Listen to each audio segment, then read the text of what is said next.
Duke, you suck. You shut your mouth!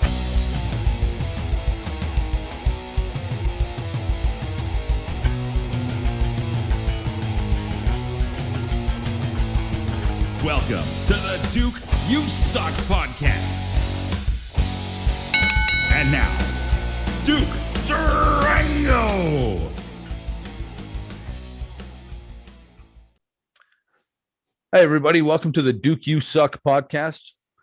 I'm normally Duke Durango, but this is such a serious conversation today. I'm just Jordan Clark, and I'm here with my good friend Wavell Starr and my new friend Sekwun Ahenakew, and we're here to talk about what's on everybody's mind these days and what's probably the most important conversation that I've ever been a part of, to be quite frank with you, and that's residential schools. Wavell and Sekwun, thank you very much for coming on. Thank you very much. Yeah, thanks for having us, Jordan. Totally appreciate it, man. Yeah, well, I'm really honored that you guys said yes. You know what I mean? It's one of those, Wavell knows me well enough for the last, I was telling Sekwun, like, I'm sure 20 years, if not more, that I've known you. So you know that obviously there's no agenda there. There's no, right. I'm not looking for clickbait. I just want to, for the 150 people or so that generally watch this program, maybe we can educate a few of us, because Lord knows I need educating. So I have to assume that there's somebody else out there that does as well. That's awesome, man. And Sekwun, I'm not sure if you've done like some Indigenous awareness training or sessions like that, but honestly, like, you get a class or a room full of people of about 30 people at a time. So to have access to 5 times that much at once, hey man, that's awesome. We're raising awareness, and it's a really good thing. It's a really good thing. And I got to admit, Sekwun, before we move forward, can I ask you a question? Are you starting to feel a little bit of burnout from trying to help and raise awareness? You cut out there for a second. I just caught the just trying to raise awareness. So I am a teacher by trade. I teach high school students, and right now I'm having some pretty intense, intense Indigenous studies classes at the 10 level, which is a grade 10. And that's just what I'm currently teaching. And I really sincerely wish I was teaching all levels right now. And I was actually approached by my school board to go virtual with my course and with my Cree course so that I can reach more students. And I thought that was a really great idea. Yes, that's awesome. So I also do a little bit of Indigenous awareness training in the corporate world. So I can see that really it's a big issue, Jordan. Nobody knows about it. We know how to play a recorder. We can play the shit out of a recorder. Yeah. But we didn't know. And even me, like we were talking just before this, man, like I didn't know a lot until I went to university, because my dad, he shielded me from it, and so did my mom, Well, as you bring it up, like you taught me bed maths, you taught me math I've never used since the day I left high school, but you didn't teach me arguably one of the greatest atrocities in the history of mankind, definitely the greatest atrocity in the history of our country. You didn't teach me that. You know what I mean? Like it's frustrating. It's because now we're all, us old white guys are kind of already behind the 8 ball. We're ducking and weaving, just trying to catch up. And then there's something like this comes up. It's like, geez, I don't know a thing about this. Like, I try to be educated. I try to be aware. And all of a sudden it's like, man, what are we doing? Like, how the hell did I not know about this? Right. But that's not your fault, man. That's not your fault. You didn't create the curriculums, and you weren't there when all of the extermination agenda was going on in the residential school. And like I mentioned on my show, not out to try to make anybody feel guilty. This is about raising awareness so everybody knows, hey man, there's a reason why things are the way they are right now. And if you think back over time, maybe there were some instances that now that didn't make sense before, that when you think back, maybe now you have a little bit more insight because you're starting to understand. I know for me, I totally do, because I think back and I just kind of wonder, like, what the fuck did you do to my dad? Right. Yeah. And that's heavy. You could probably sense the energy coming in the conversation right now. But honestly, there's resilience there. And I know that they went through a lot. But I want to make sure that it's not for nothing. right? Muya kontoma that this happened, right? Not for nothing that this happened. Like, this is good. These conversations, we never would have had this conversation years ago, right? That never would have happened, but it's happening today, man. Shit, eh? Fuck. Sorry, man. You were talking about, going through Yeah. the school education system over there, Jordan. And I just want to let you know, I am a survivor of a residential school, but prior to that, I was in a day school here in Attackakoup, the First Nations that I live in. And we were given textbooks, and we did have some teachers that had some knowledge on what was happening, but really couldn't articulate at that time, to transfer any knowledge effectively. But we did have textbooks. Now, I'm going to tell you, these textbooks, I don't know where they came from. Maybe they were in every Indigenous school across Canada. Maybe it was just in the Treaty 6 territory where I'm from. But these textbooks on there, they had a beautiful chief picture of Chief Powmaker. And then they had an old RCMP officer kind of like a collage of images on there.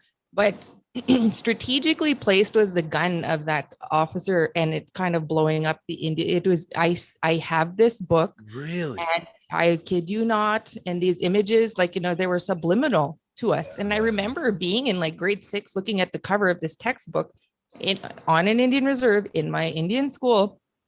That was the education that we were mandated to receive. So when you say you didn't receive this type of education, like, we were getting it, but it was subliminal and it was really weird. Like, Right. I honestly don't even have a response to that. Right. You know what I mean? Like, I'm not somebody that's short on words. I have nothing. Like, I don't know how to process that. Yeah, To man. be honest with you. We don't too, man. And I love the fact that we're coming on here and we're talking about it. But fuck, this shit is exhausting. Yeah. Man, it's been a tough week, and there's a light at the end of the tunnel, because I've had this exact same discussion. Like today, I had it like 3 times. and it's the same thing every time, man, where we're connecting one connection at a time, and that's 3 today, man. So like, it takes a little bit out of you, but something big is going on, man. Something big is going on. And what, all of this year, when we're talking about the pandemic, yeah, it was all fun and games, discussing and thinking about, oh yeah, what's going on? Oh, stupid regulations. Oh, stupid this, stupid that. Should we get vaccinated? And then it's like, okay, hold on for one sec. Look in the bigger picture. Like, since the pandemic start, look at all the shit that's happened in the world, man. It's like, those old snow globes. It's like the pandemic came along, and someone up there just said, hey, motherfuckers, what now? Right. And that's sort of what's happening. And another really good thing is that our parents and them, like, people, they still weren't ready to hear it, and it wasn't getting through, right? And when it got brought up forward to people, like, it wasn't hitting home. But now that with all of this work, finally, people are starting to understand. And honestly, I don't think it hit home as much like when it was intended for the TRC, when they had all of that whole initiative with the calls to action. I think that was intended to kind of to be the solution, but I think really what it did was just get things started. It really just kind of got things started. And then now with when you're talking about these mass grave sites, people are like, what? And I've got people sending me messages like, I'm sorry to ask questions, but why did they put them in there? Was it because they were sick and they died, or were they being cruel, or like, it was just a combination. Yeah. It was a combination of all sorts of things. And I don't even want to tell the story right now, but I do remember, like, my adopted mother telling a story about at residential school, like, when I gotta take a break. Yeah, no problem. Hold on. No problem. We'll come back to that. Okay. In a few moments. Yeah. I mean, I think the thing for the average person is to my point that I made before we came on the show, that I know more about the Holocaust than I do about residential schools. tells you the embarrassment I think that our country feels about it. And I think that until we have this conversation as embarrassing it is as it is, and there's accountability, because I don't hear one thing I haven't heard in the last week is there's been nothing for financial gain. It's been simply about recognition. Good point. You know what?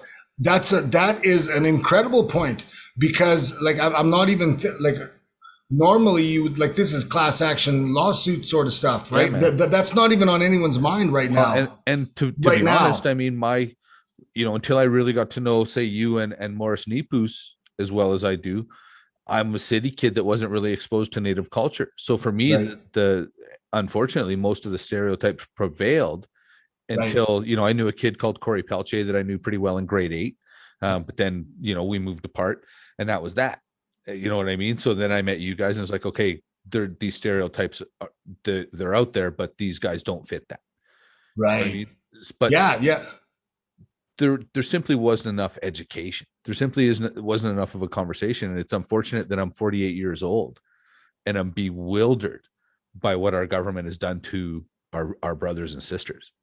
Right. And you're 47 or 48 years old. And like, there's people that like, for sure, like definitely in their 60s and older that I really have no idea about this. And I actually do. I just had a flashback sitting back at the gym one time in the steam room, and there was a conversation. People were just saying, really bad stuff about, lazy Indians and this and that. And I spoke up and I said, did you guys know that they were forced to go to residential schools? And someone said, well, I don't know if they were forced to go to residential school. No, like forced, like stolen, like you try and hide and run away, and they fucking take them. Yeah. So but that just goes to show, like, people don't believe it because it just sounds so outrageous, right? Well, it couldn't be less Canadian. Right. You know what I mean? When you think of the Canadian identity, the two least Canadian things that I can think of are forgive me for making a joke, but the residential schools and the Canada Goose. You know what I mean? Those things are aggressive. But fuck yeah. Hold on. Real stuff, real respite. Sekwun, you'll appreciate this. In Winnipeg, there's an area where there's a whole bunch of ducks and geese in the city, and it kind of happens in Regina too, eh? And someone, an Indigenous person, just went out there and just grabbed them, cooked them for supper. That's funny. Yeah, I saw the Facebook post. Like, someone took a picture and took a picture about, like, hey, look at this. These are right out here. People are like, do it. Yeah. And then there's guys like me running away because I'm a chicken shit. Yeah. They're so aggressive, right? Yeah, man. If my golf ball goes near a goose, that's the goose's golf ball now. I'm not going over there. It's so cool to see in the winter. Gosh, when was this? In 2018, I was in Hawaii and I seen a Canadian goose there, and I felt at home after I seen the big pond full of them. Is that right? Yeah. But I didn't eat them. So right. Isn't it funny though? Isn't it funny though how the connection to the land? When you're someplace foreign, like I'm thinking Hawaii, like palm trees and stuff. You're like, what? Like, just really foreign, right? And then when you get close to home, you just have that connection to land where you're like, hey, I know I'm home. Hey, Jordan, man, that reminds me when I used to drive down to OVW, come home for Christmas. And when I got to Estevan, man, Estevan is like 2 hours away, and I don't have anything in common with a lot of people that live there probably, but it was my favorite place when I was coming back because it was the first place right after the border, man. Tim Hortons and Saskatchewan. You felt home. You're Canadian. Yes. Again. Yeah, totally, man. Back home. Yeah. Now, maybe this is a dumb question, actually. With everything that's gone on, with all the, to me, one of the biggest problems with our government, and to throw the Catholic Church, we'll talk about that later. But one of the biggest issues I have with our government and our First Nations people is just the complete and utter unfulfilled promises. Do you know what I mean? Like, it's just, we have the treaties in place. If the government had even half fulfilled the treaties, things would be so much better. Right? Dude, let's think drinking water. Yeah, right like we were talking about last night, right? Like just the most basic human rights. So, yes. when someone like me just glibly throws out that you're Canadian, what is that? Is that okay? Like, because again, I'm looking for that ground, right? Because Yeah. I mean, there might be some people that are like, yeah, man, I'm not a Canadian, I'm a First Nations, you know? Yeah, you want to go ahead? See, I'll let Sekwun run with that one first. Okay. I'm a big pro supporter, I guess you could say. That's not even the right term, but an Indigenous person, legally, by legally we're Indians, right? In the court of law. Right. The Indian Act, Supreme Court, yes. we're Indians, right? But for myself, if someone were to ask me who I was, I would say I was Nehio. I am Nehio. Nehio Yes. Woma. Okay. Nehio. Yes, that means Cree person, a Cree person. Right. Utilizing my own language. So I'm trying to ixnay a lot of the words where there would have been Cree in the past in my forms that I fill out or when I'm speaking or anything like that. So Cree was a name that was given to us after, Western civilization came. There's a long story behind that, but yeah, I prefer people to, like, if they're, Ojibwe, or they would say Anishinaabe, Cree, then they would say Nehio. Okay. So Yes. you prefer, rather than I say you guys are Canadian, you're Nehio. Nehio. Yeah, you said it right. Nehio. That's good, man. Yeah, I was sweating. I'm sweating already. And you did a real good job saying her name too, man. I'm really impressed. I practiced. I botched it when she first came on. I botched it, so I got to re-record the high spot and I saved it. Sorry, what was the question? I got distracted by the high spot there. When somebody like you Canadian. simply, like when you come home and I simply identify you as Canadian, Canadian. Almost the same like Quebecers. And don't get me wrong, please don't think I'm lumping First Nations in. Yeah, no. I totally understand. No, like it's a sovereignty lens. Yeah, you bet. Yeah, no, I'm down with that sovereignty lens. I don't like. I live in Canada, and I love all my Canadian brothers and sisters, but I do self-identify first and foremost as Nehiyaw and Dakota, and more specifically by my spirit name. That is the name that I'll be recognized from. The grandfathers when I go to a different place. So I recognize first and foremost with that.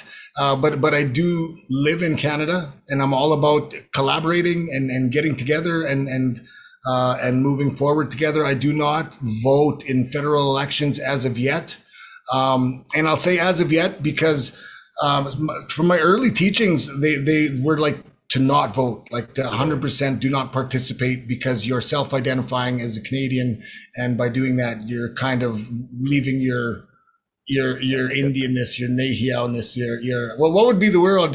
Your indigeneity. Indigeneity. Right, you're leaving your indigeneity behind. Like if you self-declare as a Canadian. So and the way you do that is by voting, and so I do not vote, but I will say that I do have a lot of people that have been in my ear, and I do get the merit to I get it. If something goes wrong, like I didn't vote, I can't really complain, right? But at the same time, I can still hold my ground from a treaty-based perspective. And I do work, so people can get me on that. But I can justify that because this is a modern world and people have to work. You got to put food on your table, whether it's to go hunt a moose or to go work and put on a suit and work in a corporate environment. You got to put food on the table somehow, right? You know what, brother? I think that your allegiance first and foremost has to be to yourself. Yes. You know what I mean? And so if you want to, to me, it's like, if you don't want to identify as Canadian, then we have a responsibility to identify you the way you want to be identified. The same way that we talk to, the LGBT community. Yes, absolutely. And it's, again, something I'm catching up on, you know what I mean? Yes. And I'm trying to learn. So, yes. But I mean, the thing is, one thing I really appreciate is your patience with somebody like me. Do you know what I mean? And Sekwun, you as well, because I mean, I'm admittedly, and I probably have said this to you, Wavell, I've told a lot of racist jokes in my life, like a lot, maybe more than the average person. And it's something in the last 5 years of my life, maybe, that I've kind of like, okay, you can't, which is to me beyond the learning curve. I should have known better long before that. So all I can do now is look at people like you guys and apologize for perpetuating stereotypes and perpetuating this horse shit through what I thought were simple jokes. Right, You know what I right. mean? You know, and I'm guilty of that same thing too, Jordan. It works both ways. There's no such thing as reverse racism. It definitely works both ways. And you know, it's a new this is a rebirth, right? That like all that, like honestly, right now, I think everybody's like saying, okay, like let's just stop for a sec, and then like, you know, starting now, like I think really a lot of people are thinking, okay, like let's just figure out a way to move forward in a good way, right? Well, I mean, the thing is, like, and one thing, I was last week years old when I found out that the latest residential school closed in 1996. So Right. people will often throw things around very glibly, like, well, it's been a long time, get over it. But that was 1996. I graduated high school in 1990.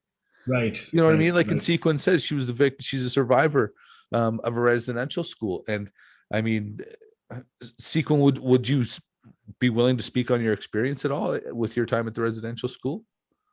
Sure. So it wasn't a choice to attend residential school. It was, I had actually attended two. One is situated or was situated on the Cowes First Nations, and it was called Maryville, and which was later called CCEC.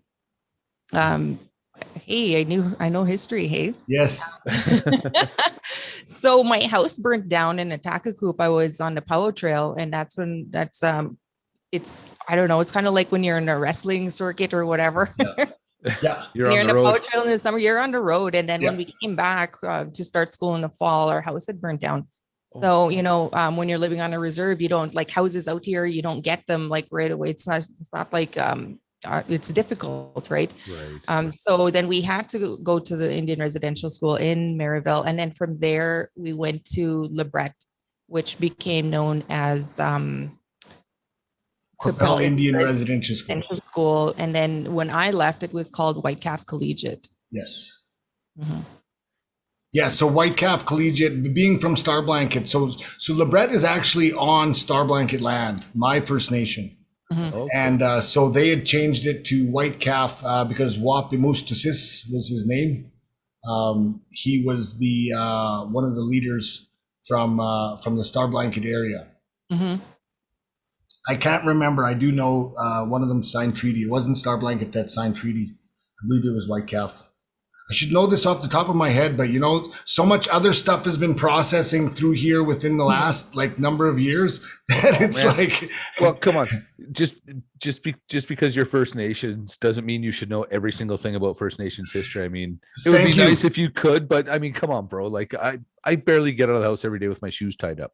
Thank you. That honestly, that is a pretty big, there's a meme out there that where it says like something like where they start talking about Indigenous history in your class or whatever, and they show everybody like turned around at one person and what does your Indian name mean? Do you go to powwows or like what, all that kind of stuff, and everybody's looking at them, and it does kind of get like that. But right now, I think is a good time for everybody to say, hey man, like let's try. If people are asking, genuinely want to ask and learn, I'm going to make myself available to have those discussions and help, because that we have to help. Like, I mean, I'll take a break when I need to take a break. And, you know, and I do, I've had some breaks where it's okay, man, I got to turn my phone off or whatever. And I'm just going to sit still and man, in the quiet. Sekwun, have you had to do that? Like, literally, like just like sit down kind of in the dark and kind of in the quiet, just to like. Yeah. Right now with everything that's going on, you know, just to help assist the children process this, and you're trying to process it yourself. And then I'm very, just being quiet, even at work, just quiet, you know, my door closed, and I'm just really happy that it wasn't intruded upon, you know, like I was given space. Yes. And I appreciate that, because we're processing, and yet we're navigating children who could potentially be very dangerous if they become very angry in the future. Oh, absolutely. Yeah, could become dangerous. Could become dangerous. And Jordan, there's one thing that I also wanted to mention too, because there's Man, I think it's really good when people make an effort, but there's a line there that I've seen, and I've seen it on other things, but you hate to accuse, but I've seen, like, have you ever seen that when people go and buy a homeless person a sandwich and give them a coffee? Yeah. But they take a selfie, and post it. Yeah. You know what I mean? So, man, I don't know, man. So it's like, it's hard to say, because I love it that everybody's like helping out and really showing their support. I'll try my best.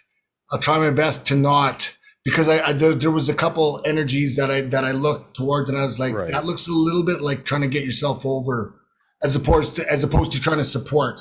Well, And by that's get certainly yourself one of over, the things- Sekwun. the appearance I wanted to avoid, right, is, Yeah. you know, as a guy with kind of a relatively new podcast looking for a following, you know, that's, you know, predominantly I've had 15 episodes and probably, you know, 12 of them have been about wrestling. Yeah. This just could easily be construed as somebody just trying to get themselves over and use a current event to kind of rise their tide. And, Yeah, and I hope you know me well enough to know that would never be my agenda. No, I know, bro. Like, I know energies. Like, one thing I know is energy. I know when people are being passive aggressive or when they're being genuine. And I wouldn't have agreed to bring Sekwun in if I felt that you were not being genuine. So I was happy that you were, because you were wanting to do this and you wanted to be timely about it, and I wanted to help you as well, because it's important to move on this right here, right now. So no matter how tired you are, the quieter it gets, right? Yeah. Like, you know, at this time last year, BLM was a big thing. Yeah. Do you know what I mean? And yeah, I mean, I don't want, the thing is with this, I don't want this to be the next thing. I don't want this time next year to be talking about something else. I hope that next year we're still talking about this, not in a negative way, in what we're doing to resolve and heal and move forward. Yeah, man. And I got to say, Sekwun, people are doing, there's been feasts to feed people, you know, and you could see that things are being done well, and there's an energy, and I could tell that from non-Indigenous people, anybody that came to approach the elders or the Oskapos, they would cry. And so you could tell that they were there for the right reasons. Like, when talking about energy, it's like today, it's very, very beautiful. And it's actually refreshing being Nahil, but it sure is difficult being an Indian. Yeah. Right. Yeah. It really is. And especially at times like right now, but really there's a term, Sekwun there, Agameamuk. It's exhausting. And I really appreciate, I Spring Spirit Podcast. You can find me at springspiritpodcast.ca. And I thought, I should have a podcast. I should have a show about this. And then, it just like what I said, it's a beautiful being Nahil, but it's exhausting being an Indian. Yeah. And I appreciate you, Jordan, for this show and having us on this very topic. Yeah, man. As this being the first time Sekwun and I have ever met, I can't tell you how much I appreciate you obviously trusting Wavell, but also giving me your time and the trust to know that hopefully we can do something good with this, because I'm tired of the denial. That's one thing that upsets me as a white person, simply, the Holocaust deniers, residential school deniers, like, cut the shit. We know it happened. Let's, make our restitution. Let's find a way to move forward and move forward with our friends. Like, cause this is, I'm tired of the denial. Yeah, for sure, man. And I also wanted to mention that when it comes to race, that there's a special, it's different in pro wrestling, because we were the original model of diversity, right? And like the whole idea back then was to be representative of everything, right? And when we get all together, we may look like a mixed bag of stuff, but when we but when we get together, there's that realization, like, that we're all on the same team.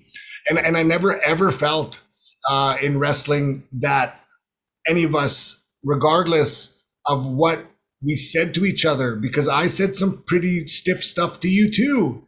but it's all in fun. Like it's all in fun and all in camaraderie and all in love. It's different. It's not the same as a stranger coming up to tease me. They're like strangers, they can't. I wouldn't put up with that from people unless I know that they're genuine. So like us wrestlers, man, we're ahead of the curve of everybody else because we're the original model of diversity. And I just wanted to point that out, man. So even though like how you feel, I know you must feel a little bit awkward and stuff like that, but like on the inside, everything's cool, man. We've been all the way through. You've always been good.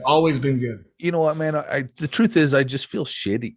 Like I just feel, I mean, people talk about understanding. Geese, here we go. Start the waterworks. No, it's all good, man. No, it's not your fault, man. It's not your fault. It's what you were told. And well, people talk about understanding, but there's no way that I could claim to understand Sekwun's experience. There's nothing in my life that I can draw from that I could relate to that. So to say I can sit here and have a conversation with her for an hour or whatever, and say that I understand would be simply a mockery. You know, I can sympathize, and that's the best I can say because I literally don't have a frame of reference. And people that claim they do are full of shit. Do you know what I mean? Like, I mean, you know, I don't know my family history well enough to know if anybody in my family was persecuted, but I can tell you in the last 100 years, nobody in my family was persecuted. Right. You know what I mean? And so when white people say like, oh, they got to get over it, it's old news, it's blah blah blah, like, forgive me, but go fuck yourself.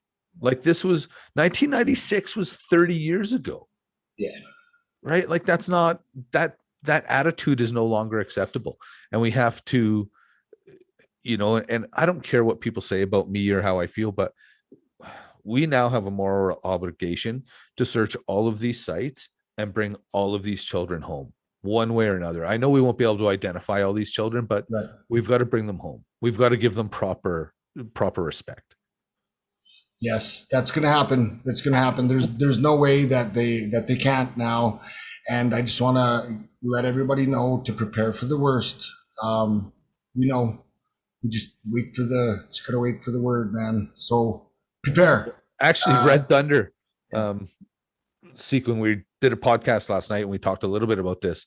And Morris phoned me afterwards and kind of warned me, because when I was talking to him about it, I started to cry because he was telling me about babies being thrown in incinerators. Yes, that's what I was talking about. Sorry, remember when I had to stop? When I had to stop, that it was that, man. Yeah. Well, and I started to cry, so he knew I was going to get upset, and he phoned me last night and said, like, Jordy, this is the tip of the iceberg. Like, get ready, prepare yourself emotionally, because this isn't going to be easy for you. Yeah, and I also wanted to point out that there's something that's been scientifically proven, and it's intergenerational trauma, man. Yeah, absolutely. And you know, I have always had this fucking huge chip on my shoulder, and I never had any reason. I don't have any fucking reason, man. I just thought I was competitive. Well, you know, but I'm realizing now that there's trauma there, man, and I'm trying to sort it out, you know. Even to just go back, Wavell, to your point that you don't vote in federal elections. So if people could imagine, for 250 years, you've been dealing with a government that has made promise after promise after promise, did the best they could to exterminate your people, make them sick, starve them, poor education, you know, stuck them in the worst land, in the worst places with no fresh water, literally a fucking science experiment. And it's an absolute disgrace. And then you're supposed to trust that government enough to vote? Right. See, are you kidding me? Right. And then also another one that's pretty tough, Jordan, is there's a lot of people within the Indigenous community. Not everybody follows a traditional way of life or follows the, goes to powwows or sweat lodges and ceremonies like that. Some people did, they took on the church, and that's where their faith lies. I have lots of the family and currently and in the past that are full out on the Christians, or I'm sorry, I don't know the terms for religion, but they follow they're really devoted to the church. You know what I mean? Right. You probably still know more about religion than white people know about Native. But you know what I mean? So there's right now people are like, I read a quote, like somebody put that his faith is shaken. And I could just imagine how we're feeling. Imagine the folks that I imagine it must be harder for people that go to church. I would think. I don't know, but I would think. Think back, and I mean, this is something I've studied quite extensively. I have a history of working on a degree in religious education, and a lot of people don't know that. So I know probably a lot more about the church than the average person. And I can tell you, and I have no problem telling you, and anybody feel free to at me on this. There, for me, is not a single more corrupt organization on the planet than the Catholic Church. I have no problem saying that out loud. I don't care if the Pope phones me, I'd stick my phone up his ass. Well, here's the thing. You know what's a work and what's not, right? Yeah. So, okay, well, if it's faith, why do we get to pay money? Yeah. Like all of that stuff. Why do you have war gold hidden in your vaults? Why do you have nothing but a history of violence and rape and torture and, degradation and oppression in the name of the Bible? And I've read the Bible front to back, cover to cover. I've used it as a textbook. I have a really good idea of what's in there. Right. None of that is in there. None of it. Right. So if you think that, back then when those things were happening, they felt that they were acting out on the word of. And I would love to see good money. I would actually pay good money to sit down with some of those assholes and say, okay, you show me where in this book it says that you're supposed to rape those little kids and beat the shit out of them to make them. That part I don't get, man. Say that anywhere. I really don't get that. Like, what? Yeah. Why is the like? You can't deny it. Like, there's a statistic. Like, there's statistics there. There's metrics. Yeah. You can see me getting hostile now. Well, yeah. Well, there's metrics, right? When it comes to that. Yeah. There are some metrics. It's not it's just like wrestlers dying from overdosing on somas or whatever. There's metrics, right? So that means that there's some sort of an issue that needs to be resolved. Yeah. Well, I mean, when consistently they use religion and then A, beat you over the head with a faith you know nothing about and don't care to be involved with, and then B, beat the shit out of you until you learn their way. How do you do that in the name of the God that in that Bible that they're preaching of is supposed to be all loving, all just, and all knowing? Love thy neighbor as you love your God. Unless they're native, you just beat the shit out of them. I think things have been just kind of so extreme. Like all religions, it doesn't matter which religion you followed or which method. Except Buddhism, they all got blood on their hands except Buddhism. Right, right. No, that is true, right? Because they always been about peace and yeah. All the major religions have blood on their hands except Buddhism. Yeah, and but even my grandma was kind of racist. Well, no, she said racist shit. Of course she did. Yeah. So and I remember. So I don't know. Like, it's to me, brother. There's a point where racism's justified.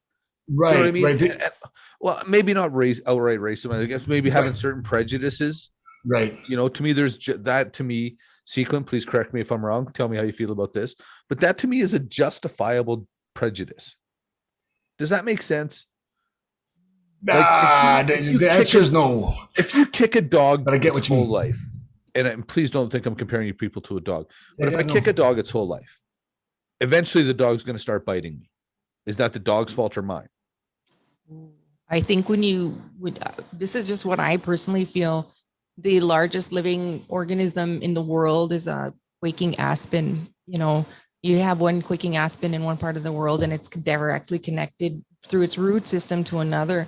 So when you're kicking, like when you're thinking of I know the dog analogy, it's just a single person, but within the indigenous people, you're kicking one dog, everybody feels it. Right. Yes. Quaking aspen. Yes. Yes. Very good. And that's what I mean. So when you've seen nothing but your family and to the generational trauma, which, like you say, is absolutely a real thing.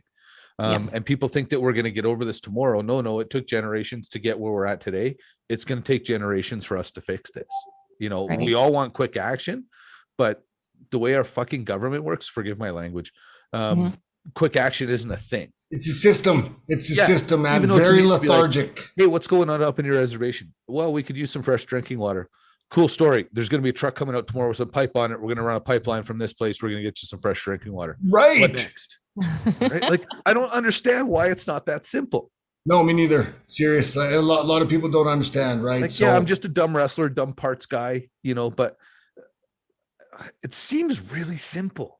It is like my mom, she is a residential school survivor as well. In fact, they come from 5 generations. And she told me a long time ago, I remember when I was a kid, because Sorry, did you my say dad, 5 generations? 5 generations, yes. So when I teach my students, I'm like, there's me, there's my mom, there's her mom, and her mom, and her mom, right? Just to give them some kind of idea. And That took my breath away. I'm sorry. Yeah, it's long ways, right? my mother, she told me, I grew up Roman Catholic, and I'm thinking, okay, that's kind of foreign to me, trying to understand that. And she didn't tell a lot of her residential school experience. It was just very sporadic, and we sort of had to piece things together, and there's a lot of missing puzzles. And, come to think of it, 60% of Indian residential schools across Canada were Roman Catholic. There were other denominations as well. Right. The Anglican Church Yeah. being one of them. And the Roman Catholic Church is the only one who has not officially apologized. Right. They don't. They think they're above that. Mhm. You know what I mean? Like, how long did they rape little boys and girls before they admitted that? Right. Like, that church is just not the people that go there. And I want to make that very clear. I don't have an issue with the people that fill the church building itself. I have an issue with the hierarchy of the church. Mhm. How do you allow that to happen? How does this consistently happen? And then how does our government okay this stuff? It's not like these were secrets. Sekwun, did you go to church when you were a kid? Did you guys ever go to church? No, eh? No. We did. We went to church for a little bit. I remember we used to get dressed up and go to church on Sundays, and because my dad worked, and for figuring out the way of the white man, right? We're living in the cities, working a job, and we went to church like everybody else. And me and my sister would just sit there and laugh and look at each other, and we had fun laughing. But I remember, seriously, I just remember hating Sunday school. I just really felt like I didn't belong there. I wanted to stay in church. Like when they came, but when they went, I was like, no. Can I just stay with you guys and listen to the songs or whatever, I don't want to. I was actually, and I was actually. You want to know a cool story? Oh, sorry, Wavell. Something popped for me. Go for it. With your story there, not wanting to go to church, and what popped? It wasn't anything near that, but when I attended residential school, there was this lady. She had red lipstick. I knew her, right? And she was very short, and she always had curly hair, and she dyed it right until she'd passed away. This lady was my grandmother. She served us food. She worked at the residential school that I attended. Now, it wasn't until I was older I'd asked her, I had the courage to ask her of her experience at the residential school, and she said everything was fine. And then I thought, for years, okay, everything was fine. But now thinking about it, it was so normalized. The torture and all of that negativity was so normalized by then. They were trained, coming from 5 generations. By the 3rd generation, everything was fine. Right. Wow. Yeah. Or you didn't have it as bad as the previous generation, so it was fine. Well, yeah, they've seen so much that by then everything was fine. That's the norm. And I didn't have a close relationship with her. And Indigenous people are very close, and already the barriers were there unknowingly, Right. Yeah. Right. So, I mean, I guess for somebody like me is the tough, maybe the toughest question is, what can somebody like me, other than having this conversation, which is important, but I believe this conversation is also a bit of a call to action. Do you know what I mean? So what can the average guy like me do to sort of help our First Nations brothers and sisters? Like, what do we write letters to our MPs, our MLAs, how do we try to help? How do we try to make it better? I think right off the bat is to just go ahead and raise your own awareness. Just start looking. Now a little bit. Just do a Google search on residential schools and residential schools in Alberta, and take a look at there. I bet you'll recognize some of the names and all of that kind of stuff. Just start looking into it yourself, because now you're aware, and it's kind of you're just starting your learning journey. For sure. Okay. Yeah, and feel free to ask. Like you've got me here, and now you've got Sekwun, and we know that your intentions are pure, and we'll help you if there's something that you want to find out or learn. Just ask, because we know it's not for Right. anything bad. It's you want to learn, and we'll help you. Well, and I mean, like I say, there's no magic wand, right? And so, I mean, I guess where I was kind of going is probably if we could wave a magic wand, do you think there's a solution on hand? Do you think there's what would for you, what would be the best case scenario right now?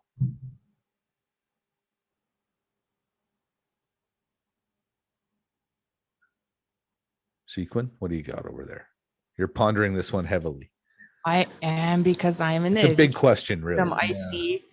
I would like for financially to everyone to have an equal footing, right? Right. Because I've taught in the federal school system, and I'm currently in the provincial school system, and I see so many things that the Indigenous schools, the federal run schools, are lacking because of funds, Right. because of funding. I know that there is a huge gap within that whole system itself. So now if you apply that to maintenance, if you apply that to salary, if you apply that to education, help me out, Wavell, what other departments are justice, Yeah. Right. economics, it's huge. So if there was like, come on, like Everybody has to have the same resources. right. Especially if we preserve those resources since time immemorial for other people to enjoy, Yeah. Yeah. No, absolutely. Stop me here. No, keep it coming. Keep it Yeah, coming. no, This is no, your sir. soapbox. And this is one of those, like, give us all you got, because people need to hear it. We need to hear that, white people simply have this idea that the government throws money to native reservations. Right. But guys like Yes, us, I know that. I mean, I've wrestled on a few reservations in my day, and I've seen reservations that had some money because there was some oil money maybe nearby. But I've also seen reservations that were just, forgive the expression, but eating shit. Yeah. Do you know Third what I mean? world. Exactly. It's third world Actually, poverty. the fourth world. Fourth world. Like, I mean, people don't understand, like, in your country, Canadians, think about this for a second, in your country, where you pay a large tax dollar to try and support our First Nations brothers and sisters, they have to boil water at their homes. Mhm. That's a thing. Not at my house. I can go outside and drink from my garden faucet right now. Yeah. Boiled water. But Boiled water. Yeah. there you go. Sekwun's drinking boiled water. That is a disgrace. That's embarrassing. And the fact that our government lets that go on, to me, is still, is this too big of a word? But it's half-assed genocide. It's like they're still trying to kill you. Yeah, or they're not slowing it down as fast as they could, right? Try a little harder. Like, that's literally a magic wand solution, fresh water. Yes. It really is, to me. Yeah. We pipeline water from somewhere, we build a water treatment plant, to Michael Allen Richard Clark's point. We create jobs, we create fresh water. There's all these benefits of doing these things, but the government somehow can't. A dumb wrestler, dumb partsman, we could come up with this shit, but the government can't. Right, totally. Is it that they can't, or that they aren't? Yeah, like there's three of us sitting here. I have no problem telling you I'm not the smartest guy sitting here, and I can come up with this. Yes. So Yeah, I'm sorry, my yes wasn't me saying, "Oh yeah, you're not the smartest guy." I'm saying no, but it seems simple enough. Like, why the fuck can't we get clean drinking water where people have to boil water? Like, why is that not alarming? It's alarming to you. It's embarrassing. It is. It's embarrassing because it's a white man's government, and I know that there's a percentage of population that see me as the white man's government. And to some degree, rightfully so, because all the white man's ever done is screw you guys over. Well, there is probably a reason for that on their part, and it's just to continually create and implement, on a continuum, the Stockholm syndrome. It's a condition in which hostages develop. Hostages, you like that? Develop a psychological bond with their captor. Yeah, absolutely. Because that's their primary caregiver, et cetera, et cetera, et cetera. Mm-hmm. Right. right? So, well, it's same as an abused spouse, right? Yeah. Like it's- Yeah, for sure, man. For me, I'm for a quick win, a magic wand sort of stuff. Okay, I'm gonna focus. There's stuff you can control and stuff you can't, right? Okay. So I'm gonna focus on sports and athletes and racism in sports. And yeah, in the world, yes. But I believe that if these things are taught at a young age at sports, like this is where we learn, man, in a hockey dressing room, in a baseball field, all different colors, all different religions, get them together and like, let's learn, or like right off the bat. And I do have a lot of experience with racism in sports. And there's a lot of people my age that have experience with racism in sports. And, I complain about it, but I'm doing something about this shit, man. And first of all, I'm starting up an advocacy program, advocacy initiative for players that have went through racism in hockey, or especially when they have video footage. Because I've looked on Facebook and saw so many times where there was video footage of clear injustice where nothing was done. So I'm going to tell people, just like you said, man, I'm going to write a letter. Because that's the way to get things done, and I'm going to get it done because people have a job. So for instance, there's a young fella, young Cale Patagan from Onion Lake. He's a AAA player, and I saw some of the shit that he went through last year. They were trying to rip his fucking jersey off, tell him you don't belong to play here, you don't belong in this league. This is an elite hockey league, right? And most of the people there are pretty privileged and pretty rich. Wow. And this is a boy off the reserve that's just gifted with talent, and he belongs to be there. And some dude or some white guys, he's down. The guy's trying to pull his jersey off. You don't deserve to wear this jersey. You don't belong in this league. Nah, fuck that, man. You tell me when that shit happens, and I will send this footage, and I will ask the league, hey, why did nothing happen? And they're gonna have to answer, and maybe nothing will happen for a while. Still playing in your league. Yeah. Well, maybe nothing will happen for a while. Maybe they'll give me the template response for a while. But when you write a letter or you write an email, people got to fucking respond. And that's what I'm going to do. So that's on the advocacy part. And then, but there also has to be an opportunity for a pathway to rehabilitation. Yes. So I'm putting together a fucking mediation program, man. And what it is, it's Indigenous awareness program and reconciliation in sport. So let's say you've someone on a team gets a penalty because they tell my kid, go back to the res, which happened. So go back to the reserve. Wait, I heard that the ref calls it. Yeah. They got a penalty, right? And now there are penalties in place that are heavy. Like, just get your shit, get out of here, just go home. Yeah. Well, there's penalties. There's penalties in place. So what happens is they're going to penalize that player, and they've got to suspend them. But you have to offer some room there, a path to rehabilitation. So I'm going to do Indigenous awareness training for athletes and for teams, and I'm going to do facilitation and mediation when things happen. So hey, man, like, let's get the white guys and the Indigenous people are like, oh, let's get together in one room and let's talk about what happened. Let's look at this video. Tell me, what were you thinking? What was going through your mind when you grabbed his shirt? What were you feeling when you were on the ground when this was happening to you? And we'll get to the fucking bottom of it, man. And I'm going to do shit. I don't have any money on this right now. I seriously paid $50 fucking to my bro that makes wrestling posters. Cause I said, hey man, I got this awesome idea and this is what I'm going to do to contribute. And I just sent them, this is what we're going to do. This is what he does. He's a former pro hockey player. And then I got my wrestling, of course, and I told him what we were doing. And then as we were messaging back and forth, I'm like, I need a name. And then right away, Indigenous awareness training and reconciliation in sport. Boom. Next thing I have a poster, and it's a fucking thing, man. It's happening. It's on LinkedIn, and I got people getting a hold of me. I've got people asking for Zoom seminars before I even have the presentation ready to go. But this is my thing, man. This is my thing. It's like I do actual Indigenous awareness training. I've lived in sports. I've lived in the locker room culture all my life. So this is my thing, man. And this is what I'm going to focus on. And this is the area that I can control and where I can help. I'll try and help outside of that area as well. But I'd like right now, I think everybody needs to pick apart and work on that. I was going to say there's definitely something to be said. People use the phrase stay in your lane. And if that's what you know best, that's where you can apply best, right? Where, Sekwun's probably best, her probably best application is reaching out to the students that she sees every day and touching those lives, right? Right. Yeah, I would say so for sure. Like she has the experience in the classroom and she sees the difference. And me as a hockey coach, I also see the difference. I love coaching Indigenous kids. And you know what I love? I love it when I see some kid from up in the bush. I got one kid from Saptawiak, so talented since they were just tiny, like kids skating, like so much talent that you wouldn't even know about.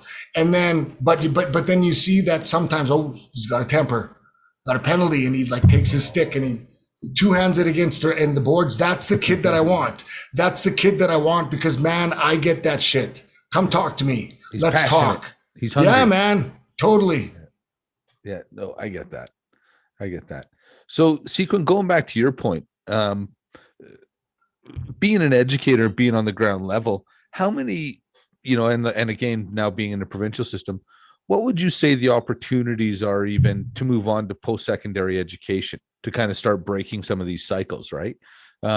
Would you say, the kids in the provincial system seem to have a little better opportunity, a few more doors open for them? Oh, you're muted. Oh, you're muted too. If they're in the provincial system, that means that they're situated closer to an urban center, right, or a larger town. Okay. So opportunities would be the same as on Indian reserves, because unless they receive some type of funding from an urban center. Right. Okay. Yeah, it's a long roadmap for everyone, for every Indigenous person, whether they're off reserve or on reserve. Right. So that's, again, there was part of me, to be honest with you, that was, this is going to sound, you can punch me in the face when next time you see me, Wavell, I'll have it coming after this one. But so I'm somebody that gets hung up on the phrase white privilege. Do you know what I mean? Because my family's basically a generation removed from poor white trash. And so when people tell me I'm privileged, I'm like, yeah, that's not a thing for me.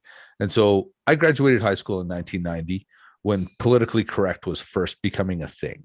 The buzzword had just been around for a few years. And so what was happening at that time is if you wanted to say be a firefighter, police officer, work in a civil job somewhere, get a job with the city, at the time they were hiring percentages of population. So if you weren't like a person of a visible minority between like 90 and 95, it was a little bit tough to get a decent job. Yes. And it built up resentment for me. Yeah. It really did. Like it was one of those things, like people, your white privilege, like, man, I couldn't get a job for a decent job for 5 years because, I felt like this. Whether that was true or not, that was my perception of it. Do you know what I mean? And so now I look back and think, well, for 5 years, it was tough for me to get a job. And now that I have a little perspective, I look back and think for 175 years, it's been tough for your people to get a job. Right. You know what I mean? Like it's a pretty minimalist thought in my head. Yeah. Let me take a shot real quick at the white privilege thing. So here's the best way I can explain it, man.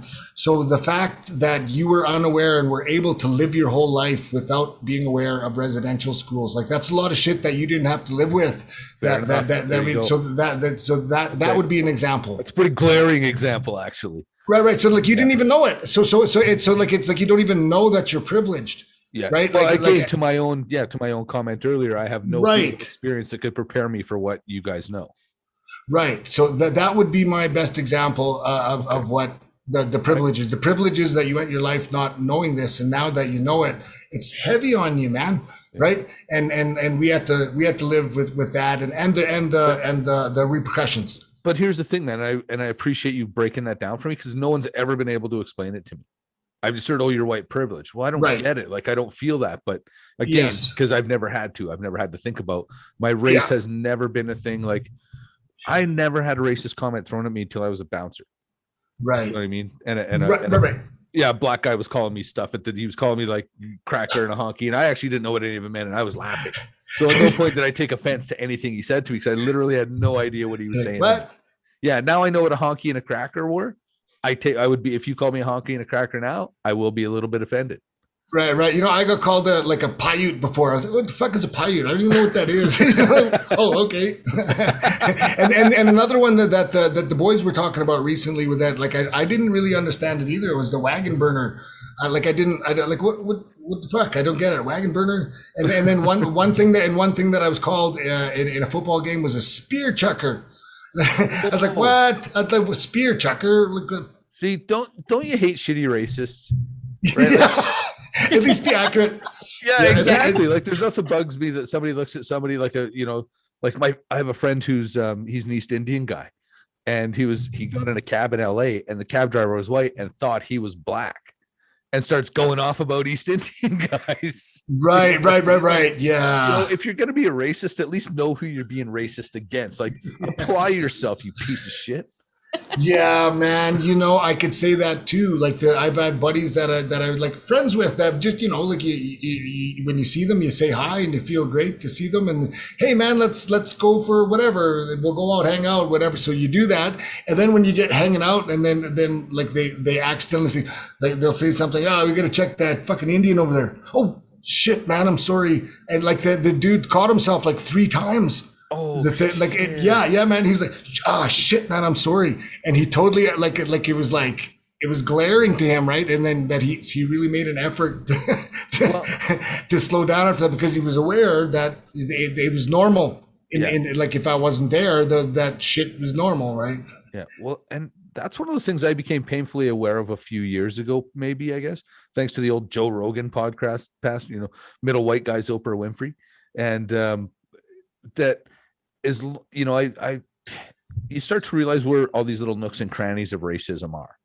Do you know what I mean? So when you're talking to your buddy, and instead of seeing a native guy cross the road, why wasn't it just a guy cross the road? Right. And that's what that's personally what I'm working on right now in my own life, is taking that skin color description out of the sentence. Yeah. Well, it has to go, not because an Asian guy, he's just a guy. It's on the other side too, right? It's on the other side too, because like I have been told by somebody that looks like darker, because there's a spectrum, right? Yeah. Some are look like the old school Indians with the long hair and the cheekbone and dark skin, and then right down to nowadays. Honestly, there's some people that you wouldn't be able to tell unless they showed you or demonstrated, right? So I've actually been told before that I benefited from white privilege because I wasn't as dark. And, right away, my first reaction is like, fuck you, right. But, in a sense, like privilege can be very, very basic. Whereas like if someone's looking at me from across the room and, maybe they don't see me, and, and maybe I don't look like a person that they feel like they need to avoid. Maybe they feel like they're okay with me. You have a little bit of a lighter skin, shorter hair.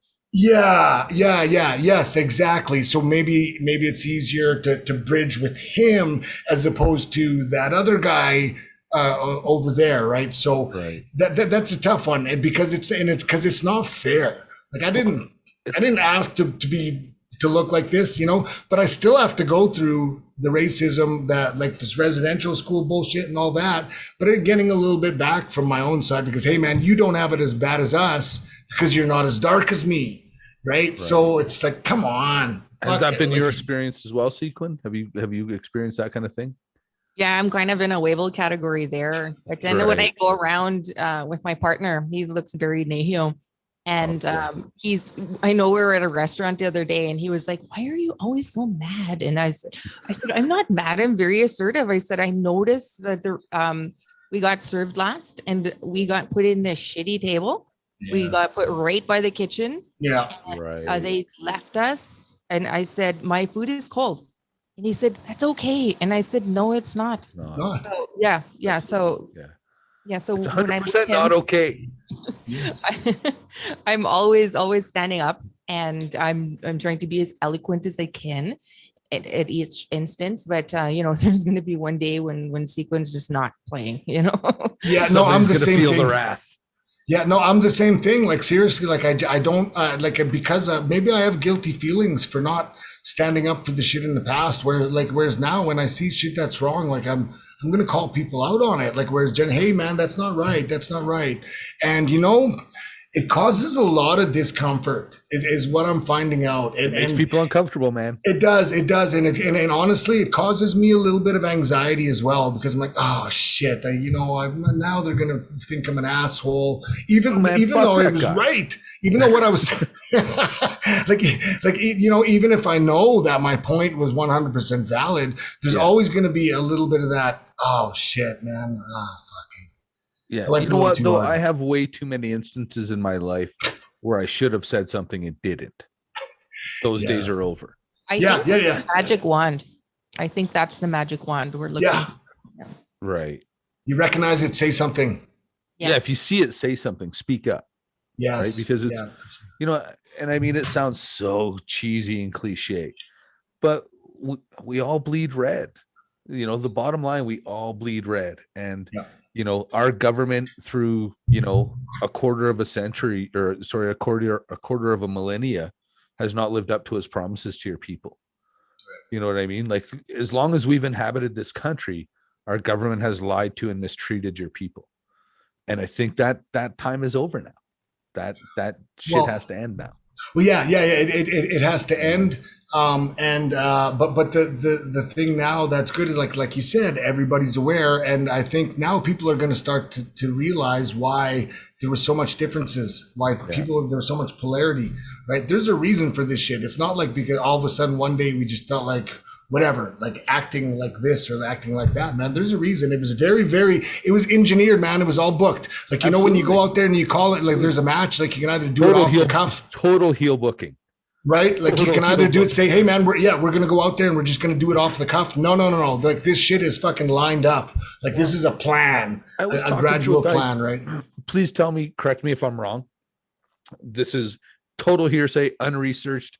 Didn't Google it even 1 second of reading other than what I was told. Okay. I was talking to a gentleman today because I was very excited about speaking with you guys tonight. I was leaving work. I was like, oh man, I get to go home. I'm going to, do this podcast.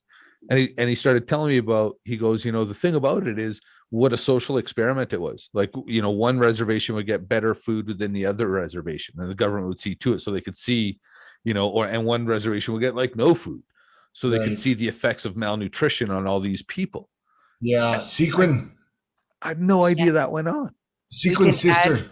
We could add sicknesses to that list. Like TB. Right. Definitely a huge social experiment there. Hey, Sekwun, can I stop you real quick? What is the deal with the big scar? Was that because Jordan, you might not be aware of this, man, but there are like my mom and maybe my dad and like a lot of the old, they have these huge scars from they gave them shots for something. Were they TB shots or what was that? What was my the brother's deal with got some sort of scar like that? Actually, it's about that big on his shoulder. Yeah. Oh, really? He's got one too. It's from a vaccine when he was a kid. I don't have it though, and I don't think my oldest brother have it. Just brother Diener. Right. That's wild. That you know what? That's the first white person that I've heard that had that. Is that right? Sekwun, are you aware? Have you heard that? I thought everyone had them. Do you have one? Do you have like the big one? I do. Really? Yeah. I forget what it's from, but yeah, I don't have it, and my oldest brother doesn't, but the middle brother does. Wow, that is something new because honestly, like I was under the impression, and I don't know right now. I'm skeptical now, but I would like that there was some sort of an experimentation that was going on with vaccines or medicines. Well, let's not think for a second there probably wasn't. They just threw the odd white kid in there to say they did. Yeah, their teeth. What did you say, Sekwun? Oh, they also experimented on our teeth. Practice procedures. Seriously, just use like dental guinea pigs. Gosh. Sekwun, I got to bring up dental guinea pigs. I got to bring up your sister, Kimmy Wan, posted something, and I remembered it, and she brought it up. And honestly, it was before I knew what happened, so it's like I think it was a really shocking post, and I was like, "Whoa, what happened?" And she mentioned how at LeBret that they had found a tunnel There was underneath a the tunnel. ground. Yeah, I was actually there at the time. I didn't see it, but I was in attendance. The tunnel came from a caved in parking lot, and at the bottom of the tunnel there was like this a bottle, toys, a doll, and a mattress. Fuck, man. Jesus. Yeah. Underneath, And the underneath the mattress parking was lot. very dirty. And there You was don't want to know what was claw going marks on the wall. Oh, claw marks in the wall, man. Fuck. Yeah. So- It's just some, already my grandmother, when she said things were fine, when I was there, when I heard about that, I was like, yeah, okay, but now when I'm thinking about, I'm like, whoa, what, Yeah. so I wasn't the first one to go running there and to go and see it, but a lot of people did see it, and then that was the reports. So that we what was received. going on? What was going on? Was it demolition of the building? Was it building of that parking lot? Or what was going on? How did they come about that? Like, was it, I assume it was I don't demolishing the know. building. Right. So when you're in residential school, you're living in the building 24/7, and you eat in there, you go to school in there, you sleep in there. And it's very rare to go outside, unless you're just outside. And I was one of the ones who stayed in the building at all time, like most of the time. And this happened, something caved or, came through and around the parking lot. And I think it was just covered up. I do not know. So I cannot say that, but I know that there was that. Right. It was found. Yeah. Yeah, man. That one hit. That one hit. I didn't like seeing that, and I didn't like seeing the baby handcuffs. I saw a picture of the baby handcuffs. I saw a picture of an electric chair that was used for, and it was small. It was built for kids, man. Really? Yeah, man. Yeah. Jeez. Yeah, it's all out there. It's all out there. Yeah. Well, I just read an article last night about the baby. I'd never heard of the baby handcuffs. I didn't know such a thing even existed. And Yeah, I yeah. think again, if the children were too resistant, it was actually I was reading something about Musquatchis, where Morris is from. Yeah. I was reading about the Musquatchis residential school. Yeah. And that was, they were talking about the kids being taken away at gunpoint. And if the kids were too resistant, then they got these baby handcuffs on them. Yeah, man. I think Morris went to residential school as well, did he not? He never brought it up. He mentioned his mom and dad. Right, He right, never right. mentioned him going. But Okay, he, okay. he definitely, I don't See, think look, his, man. I Look, don't we're think his mom brothers. was super deep. His mom wasn't super jazzed to talk about what happened at the residential. Right. No. Look at that. Me and him are brothers, and we don't even fucking know if either of us did, right? Yeah. So we didn't even bother talking. Like, you know how close we are. Well, and some things are better left unsaid. Yeah, we just don't fuck it. We're not going to talk about it, right? And I think that's kind of what lots of people did, man. Was just kind of, hey, man, we're just not going to talk about it, and when you can't something blame them. traumatizes you, that's okay.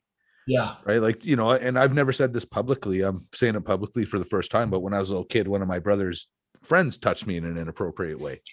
fuck, man. I didn't talk about it for 33 years after.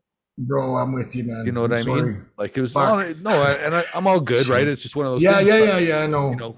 There's part of me that was, you kind of carry that your whole life, not Fuck yeah. stuff like that. Fuck right? yeah, So, man. and that's why we need to have these conversations so people are comfortable talking about like, you went through a horrible thing, and to say it's fine doesn't make it less horrible, and to say it was horrible doesn't make you weak or less of a human or anything. It means that you went through a horrible experience, and we need to do something to help you, re-rationalize or rebalance.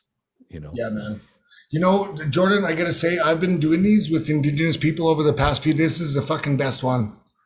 Serious, man. I've been doing these nonstop for days because this is huge, man. Like everybody's fucked up right now.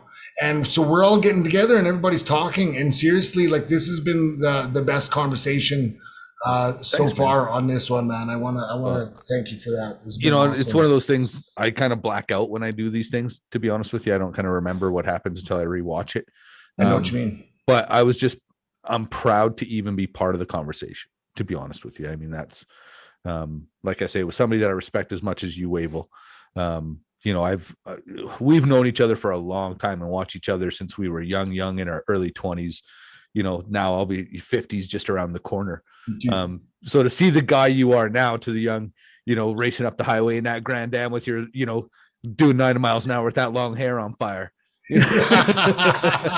Yeah, man, and that's the same thing as you, right? Like we were all different back then. But even when we were as wild and crazy as we were, like in our like as far as the alpha male mentality goes, like there's an age where you're like, no, fuck that, right? Yeah. But we were all getting along. We were all getting along. We had a great time, and we're fucking all still friends, like brothers, right? Yeah, for sure.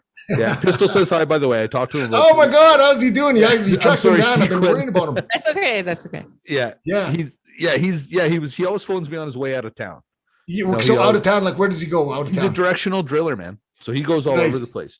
Yeah, like most of last year he was working in California, I think, till COVID hit. Whoa, serious. Good for or him. the year before that, he was probably down there for a good year and a half in and out of California. Yeah, so hardworking dude that makes a lot of money. I figured he'd be like that. I always knew he'd be like that. Yeah, he pays his dues, man. He's a champ. Good. Well, tell him I said hi. I miss him, man. We had some really good times, man. Really good times.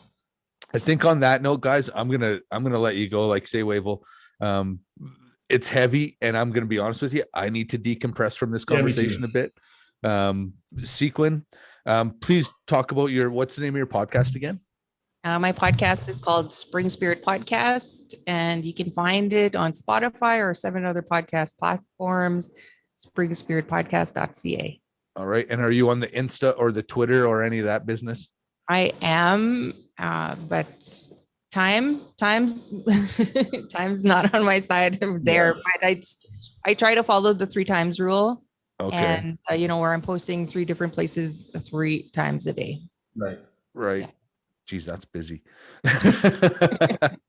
Wavell, what about you, man? I know you got the Wrestlers Roundtable, which I'm very proud to be a consistent guest of. Yeah, what else you got going on, man? Yeah, so I do the Wrestlers Roundtable every Tuesday. I got a great group of friends that are rotating in and out, and we just talk about stuff, man. I love doing that. I've also got a Monday report. So that I do that one by myself, and basically I just take a look at what's going on in the news and talk about it and say what my opinion is. And then I've got, and then this Thursday I'm trying a brand new one. This one's going to be called Ladies Night. So I've got Sekwun coming on tomorrow, as well as barrel racer Sonia Tapotat Dodging Horse, as well as journalist Carrie Benjo. So it's Ladies Night tomorrow night on the Wavell Starr Show. And then on Friday, I've got a podcast dedicated to Powwow, and I'm calling that one Roll Call. So that is every Friday night live. I interview someone involved in the powwow world.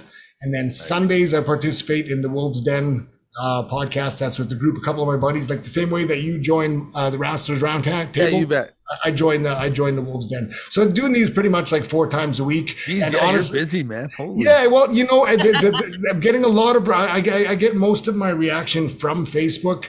So my apologies to the people that are waiting for some of the videos to get onto YouTube. But yeah, the YouTube is really hard to get started, man. I haven't been at it for too long. Slowly but surely. It's slow, man. It's a grind. Yeah, man. So if you could, if the followers out there of the Duke You Suck, or You Suck Duke, You Suck. Is that what it is? The Duke You Suck podcast. If you could give me a follow as well, that would be fantastic, because I'm looking to build up this YouTube channel. Lots of cool stuff coming up.